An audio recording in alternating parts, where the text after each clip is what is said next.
வெள்ளியங்கிரி மலையின் உச்சியில் திடீரென உருவான சுழல் காற்றின் காணொளி தற்போது இணையத்தில் வேகமாக பரவி வருகிறது.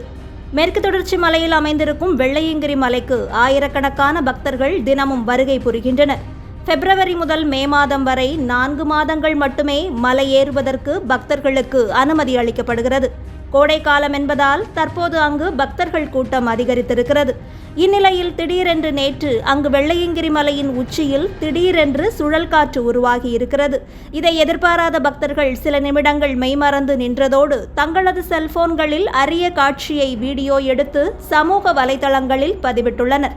இந்த வீடியோ தற்போது வைரலாகி வரும் நிலையில் வெள்ளியங்கிரி மலையில் இதுபோன்ற நிகழ்வுகள் அரிதாக நிகழ்வதால் இந்த சுழல் காற்று மகிழ்ச்சியை தந்தாலும் மலைப்பகுதியில் பக்தர்கள் கவனத்தோடு இருக்க வேண்டும் என்று வனத்துறையினர் அறிவுறுத்தியுள்ளனர்.